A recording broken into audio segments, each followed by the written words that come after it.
السلام عليكم، اهلا ومرحبا بكم في قناتي قناه فاطمه زعم ياسين. كي دايرين؟ لاباس عليكم؟ بخير هانيين؟ نتمنى تكونوا كاملين بخير وعلى خير وبصحه جيده ان شاء الله. نشارك معكم هاد الطويله بافكار بسيطه، وصفات جد بسيطه وسهله للكوتي. الاخر لحظه تنوضي توجديها وتوجد بسرعه. نتمنى يعجبكم اقتراحات اليوم. انا في الحقيقه هذه وجدتها عيد الميلاد ديال ولدي نسيتو حتى الصباح، حتى 12 تفكرت وبغيت نفرحو حتى الاخر لحظه باش مين يجي من المدرسه لقى لي بانني موش دالو شي حليوه، موش دالو شي حاجه فرحتو بها. نتمنى يعجبكم اقتراحات اليوم والوصفات اللي غنقدم معكم اليوم. اول حاجه بديت بها هي العجينه ديال البرغر، العجينه ديال المملحات. هاد العجينه هذه خرجت منها جوج، خرج منها الملح والحلو. هنا خديت 500 غرام ديال الدقيق الابيض، 105 كيسان ديال الدقيق الابيض، مع معلقه ديال السكر، ملحه، معلقه صغيره ديال الخميره الكيماويه، 100 عاد الكيس ديال الخميره الكيماويه، وياغوت طبيعي، ونصف كاس ديال زيت المائده، وخميره الفوريه معلقه كبيره. خديت الخميره الفوريه ديت معها معلقه ديال السكر، وضفت عليها واحد الكاس ديال الماء دافي باش تفاعل لينا الخميره، وعاد نعجنوا بها. نخليها على جنب، نحطها على جنب تفاعل. وغادي نضيف للدقيق، نضيف للدقيق الزيت والملحه والخميره الكيماويه والياغوت. الا متوفرش عندكم الياغوت ممكن تعجنوها بالحليب. صدقوني هاد العجينه كتجي لذيذه وهشيشه وكتجي زوينه بزاف، بالاخص ملي كندير لها الياغوت طبيعي. بعد ما ضفت الزيت والملحه والخميره الكيماويه، غادي نضيف، وضفت الزيت والياغورت، غادي نضيف الخميره الفوريه. انا هنا كتبقى ما تفاعلت 100%، انا زربانه مع الجوبات ما تفاعلتليش بسرعه. هنا هاد الكاس هذا غادي نضيف نصف كاس الماء اخر، خدات لي كاس ونص الماء، لا غير خدت لي كاس ونص الماء، وجمعت هكا واحد شويه بيدي، ديتها في العجينه وخليتها تعجنات. هذا هو الشكل ديالها. خاصها تكون خفيفه ما تكونش قاصحه، كتجي خفيفه وكتجي رطبه، والعجينه ديالك الخبيز ديالك يجي ناجح. خليتو يضاعف الحجم ديالو مزيان، كل ما خليتو الضعف ديال الحجم ديالها وكاع ديروا لها حتى جوج خمات كل ما جات احسن. هنا من بعد ما تضاعف الحجم ديالها غادي نقسمها هنا على 4. كيبقى لكم نتوما الخيطيه شحال ما بغيتو تخرجوا منها. انا كان عندي الهدف ديالي انني ندير كميه من كل شكل، ندير كميه قليله باش نلقى باش نزوق البلاطو. هنا خديت كل طريف قسمتها على 4.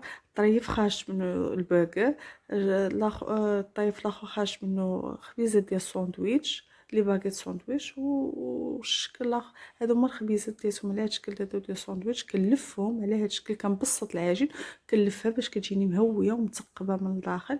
هادو الباغيت الحلوين حتى هو بسطته وديت له، هذا كان عندي شكلاط في الفيكو جبدتو درت له وكنلفوك على بعضو. وهذا ديتو على شكل بيوش هكا، كيجيو خفافين. وخليتهم يخمروا، حطيتهم يخمروا على جنب. بعد ما كملت الكميه اللي عندي كامله، خديت واحد البيضه، ديت معلقه ديال الحليب فيها قهوه ساعه الدوامه. بعد ما دابت ديك معلقه الحليب ضفتها للبيضه، دهنت العجين كامل، الكويرات اللي عندي كلها دهنتها وعاودتها. البرغر ديت له الجنجلان، والخبز الساندويتش ديت له الجنجلان وحبات البركه. واللي بغيوش الحلوين خليتهم بلا ما دهنتهم بلا والو، خليتهم يخمروا على جنب. هذا اللي فيه الشكلاط حاولت ندير له هذا، فلحته بحال هكا في الوسط باش يعطيني ديكور زوين. خليته كيخمروا مزيان، ملي خمروا دخلتهم للفرن على هذا الشكل هذا. جاو صغيورين، انا تعمدت نديرهم صغار. دخلتهم طابوا، من بعد ما طابوا غطيتهم خليتهم حتى نوجد لهم الحشوه ديالهم. هنا واحد المقادير ديال واحد الكيكات الحامض كتجي منعشه، كتجي زوينه ولذيذه بزاف. ممكن ديروها في قالب ديال الكيكه، انا فضلت نديرها في قوالب صغار، ميني كيك صغار. خديت 4 البيضات على درجه حراره المطبخ، وحطيت قد الملحه وجوج كيسان ديال السكر، خدمتهم مزيان تضاعف الحجم ديالهم. وضفت الكاس ديال الزيت. بعد ما ضفت الكاس ديال الزيت ضفت هنا عندي ياغورت طبيعي. نتوما اللي عندكم ياغورت حلو ديروه، غير عاد نقصوا شويه من السكر. خديت هذيك الحامضه عصاتها. بعد ما عصاتها عطاتني نص كاس ديال العصير الحامض، زدت عليه نص كاس ديال الماء. هنا خديت جوج كيسان ونصف ديال الدقيق. انا هنا غربلت غير جوج كيسان، وضفت لهم جوج اكياس ديال الخميره الكيماويه، وحكيت عليهم مبشور حامضه حكيتها مزيان. كنفضل نحك انا الحامض حتى الاخر فوق الدقيق باش ديك الزيوت كيتشربها لينا الدقيق. غادي نضيف الدقيق شويه بشويه شويه بشويه حتى ينسجم، ندخل الكميه كامله ديال الدقيق. وديك الساعه كنشوف عيني ميزاني عاد نضيف ديك نصف كاس اخر. هنا من بعد ما نسجم لينا غادا نضيف، ضروري اننا خصنا نغربلو الدقيق باش ينجح لينا الكيك. كيف ما بغا يكون الكيك خصنا نغربلوه. هنا غادا نضيف هذاك نصف كاس اخر اللي كان متبقي عندي. ما كنحاولوا ما ندخلوش الدقيق دفعه واحده في الكيك، شويه بشويه. بعد ما ضفتو غادي نمزج الكل جيدا حتى كنحصل على الخليط منسجم مزيان. وغادي نديروه في قوالب بعد اللي كنكون دهنتها مزيان، دهنتها بالزبده ودازت عليها الدقيق. وهنا من الافضل اللي كانوا قوالب ورقيه كيفرحوا بها الدراري كثر. وانا حيت قلت لكم جاتني على غفله صافي ما مشيت للسخاط لا والو، داكشي اللي في الطاق قضيت به. ممكن ديروا في قالب واحد وتنوضوا نايضين. انا فضلت نديرهم في قوالب كصغار باش نزين الطابله. هنا من بعد ما ديت القوالب بالحامض عاديين، خديت واحد المعلقه ديال الكاكاو وضفتو للخليط اللي بقالي. الخليط بحال قسمته على 3، جوج ديتهم باللون طبيعي وشكل اخر داك الكاب كيك ديتو بالشكلاط. زيت له واحد المعلقه الكاكاو، دخلتهم للفها اللي كيكون كان بارد، ونقصت عليه النار مزيان وخليتهم تطابوا على خاطرهم. كيكون هذا هو الشكل ديالهم، هذا هو القوام ديالهم. كان زوين ولذيذ وجوه هشاش بزاف. هاد المقادير ديال هاد الكيكه كيجيو دائما كتجي ناجحه. الكيكه ديالهم الحامض والياغوت كيطلعوا الكيك زوين وواعر، كيجيو واعرين بزاف. هنا غادي ندوز نوجد ليهم الكريمه. الكريمه هنا خديت واحد معلقه كبيره عامه ديال مايزينا، وغناخد معها واحد الكيس ديال الفاني والحامض كيتواتوا بشكل رهيب، كيجيو زوين. هاد الكريمه دي جات خطيره، كتجي زوينه بزاف مع مع الكيكه ديال الحامض. خديت معلقه كبيره د المايزينا، خديت معها واحد فانيا، خديت واحد الكاس ديال الحليب. هاد الكاس هذا ماشي كاس لعبه، كاس كبير، كاس وربع، ما يعادل كاس وربع ديال العنبه. وغادا نضيف معلقه ديال السكر. وهنا الحلاوه كتبقى على حسب الذوق. انا هنا معلقه ديال السكر ما عمرش، حيت غادا نضيف واحد 6 القطع ديال الشكلاط الابيض. والشكلاط الابيض نتوما عارفينه كيكون حلو بزاف. هنا خديت السكر والفاني والمايزينا والحليب، حاولت ندوبهم مزيان، عاد حطيتهم فوق البوطه. بعد ما كنحطهم فوق البوطه كيغليو واحد شويه حتى كيختاروا واحد شويه على هذا الشكل هذا. ما كنخليهمش يوليو قاصحين بزاف. غنضيف الشكلاط. من الافضل انكم تكونوا فاتينه شويه. انا مع التصوير كنهتبكوا شويه. من بعد ما مزجت مزيان حتى داب الشكلاط، ضفتو الميني كيك ديالنا. كيجيو لذاذ، كتجي هاد الكريمه كتواتيهم بزاف. كيجي الكريمه جات لحد في القلب مع ديك السبعه، جات نيشان. بقى غير واحد شويه كفكسونه. هنا غادا نضيف هاد الفلو هذا، حيت عندي ديك المول العجيب صغار ما يحتاجوليش كريمه بزاف. قلت بلا ما عاد نطيب شي كريمه واحده اخرى، ندير غير هاد الفلو نمزجو مع هاد الكريمه. جا غزال وجا لذيذ. قلت نمزجو مع هاد الكريمه هادي حتى نسجمت مزيان الكريمه وضفتها وزينت بها هاد القوالب هادو. زينت بهاد الميني كيك هادو، جات لذيذه وجات زوينه. عاوتاني هاد المذاق ديال الفلو مع الحامض مع الكيكه فيها الحامض جات زوينه. صبيتهم كاملين وهكا بقيت كندير بيدي حتى تسرحت الكريمه على الكيك كامل. هنا ديك الكراميل اللي كان بقى لي في الطاسه ديال الياغورت ضفتها كامل الفوق، عطاتني شويه اللمعان. كيبقى هذا كتبقى هذه افكار وداكشي اللي متوفى عندنا في الدار كنديروه، وداكشي اللي في المتناول. انتي في الكوزينه وداكشي اللي كيجيك في بالك كديريه. انا هادشي انا كنديرو ما كنتش مخططه ليه بصفه نهائيه، غير اللي بانت لي حدايا كنديرها، وداكشي اللي موجود عندي في الدار. هنا خديت ديك الكاب كيك. هنا من الافضل كون كانوا ديك القوالب ورقيه، ولكن للاسف ما عنديش، كيعطيو جماليه اكثر. خديت هذيك اللي كتكون منفوخه كنقطعها كنوضها مقاده. بديت واحد الحفر باش غادي نعمرهم بواحد الكريمه. هاد الكريمه هذه هي ديك ياغوت ديال الشكلاط. ضيفتو نيت في ديك الكاسرونه تعاتقش مع ديك الكاسرونه.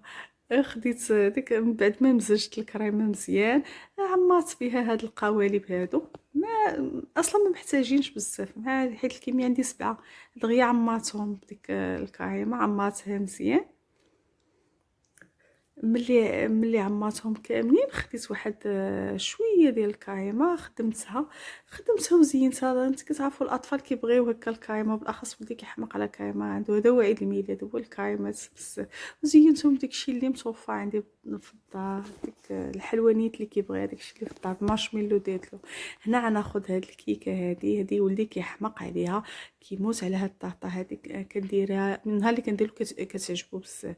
ديت طيقه الملحه، ديت 4 ديال البيضات، ضروري خصهم يكونوا بدرجه حراره المطبخ. خديت كاس ونص ديال السكر، ضربتهم مزيان حتى كيتضاعف الحجم ديالهم، كيولي اللون ديالهم بيض. الخدمه الكيكه هي في هذا الاول هذا.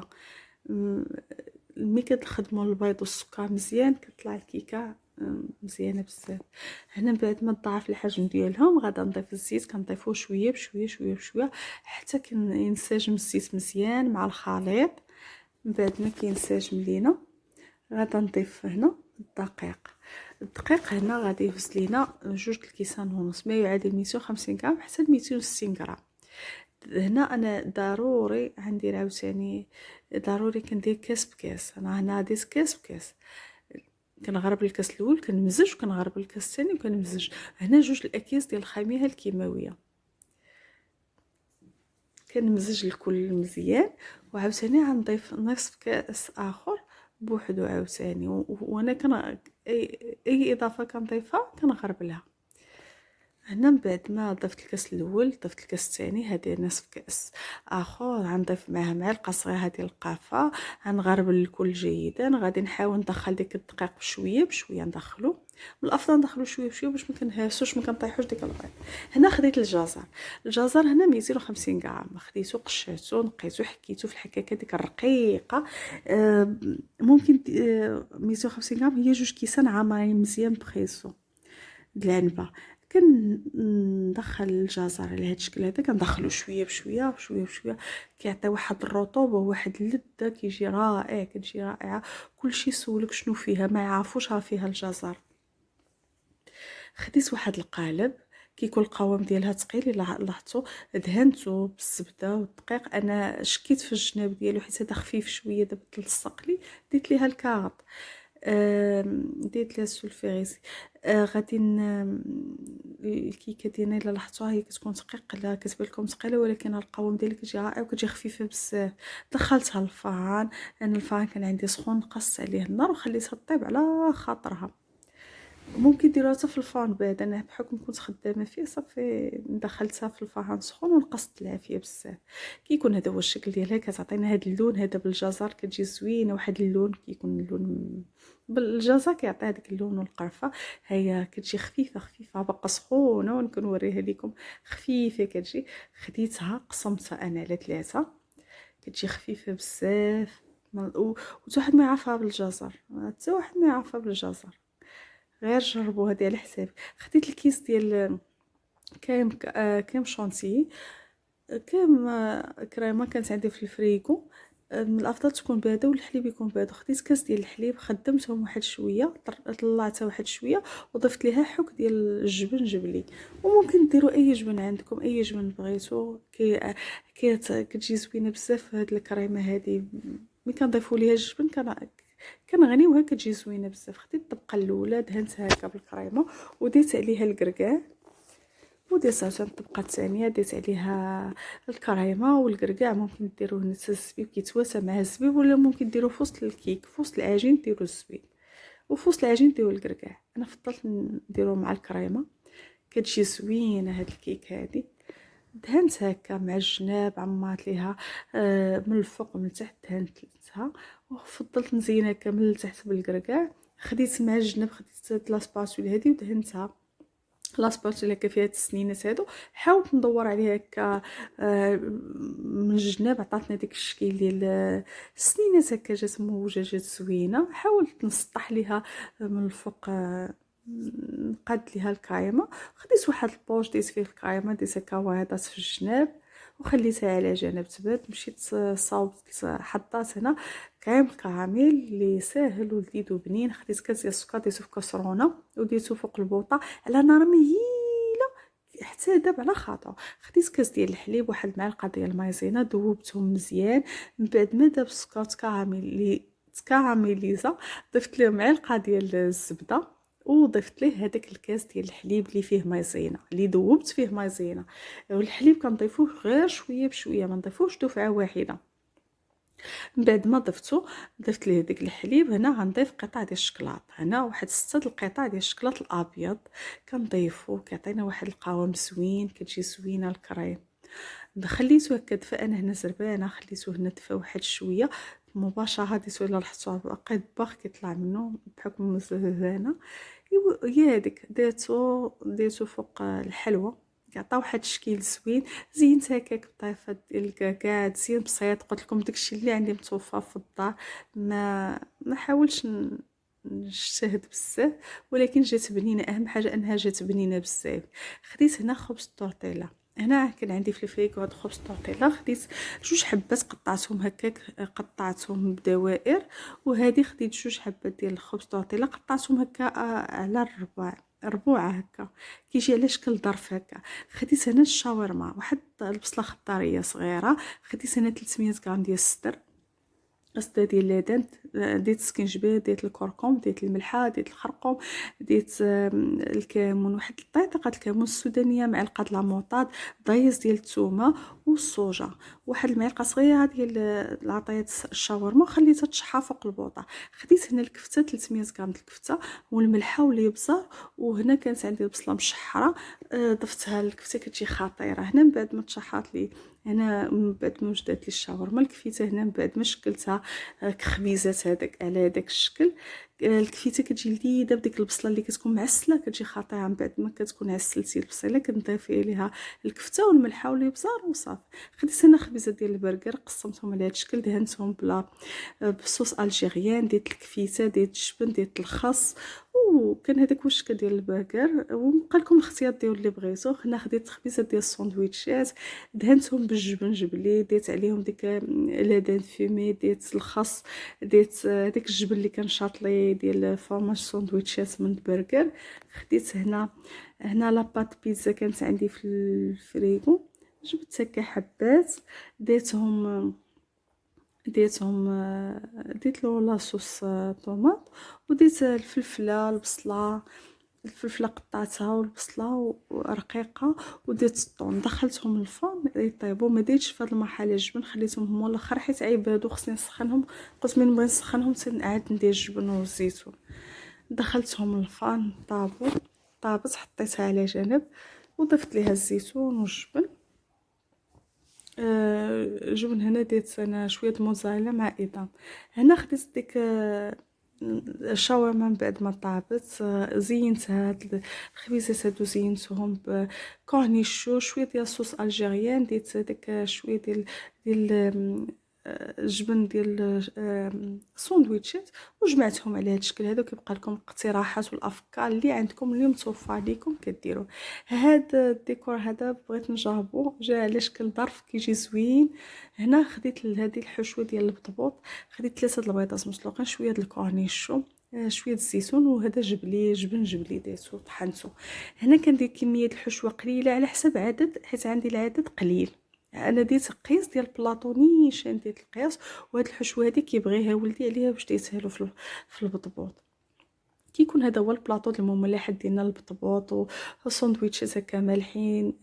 هذا هو الكيك، هذا البيوش هذا اللي حلو جا زوين، هو كيحمق على الكريمه. حاولت نديرلو الكريمه، حاولت نديرلو داكشي اللي كيبغي. كيكون هذا هو البلاطو ديال المالح ديالنا، هذه هي الحليوه ديالنا. كيكون هذا هو الشكل ديالنا ديالها، كتجي رائعه، كتجي زوينه. هذه الكيك ميني كيك ديال الحامض، زينتها بطيطفه الحامض. هاد الميني كيك جاو زوينين رائعين. الاخرين اللي بدا هاد اللي بغيوش اللي حلوين بالشوكولا جاو زوينين بزاف ولدات. نتمنى يكونوا عجبكم الافكار ديالنا، الافكار ديالي ديال الطابله ديالي. وشكرا. شكرا لكم بزاف. وهاد لي كاب كيك هما جاو زوينين بزاف، وشكرا على المتابعه. ولا عجبكم ديروا لي جيم. هذه هي الطارطه من داخل والكيكه كتجي على هذا الشكل هذا، كتجي زوينه ولذيذه لذيذه لذيذه. ما قطعتها لكمش، نسيت لهيت مع الولد، كان فرحان وداكشي تلهيت معاه. شكرا لكم على المتابعه ديالكم والمسانده ديالكم، ونتمنى تخليو لي التعاليق واش عجبكم هادشي ولا ما عجبكمش. والسلام عليكم ورحمه الله.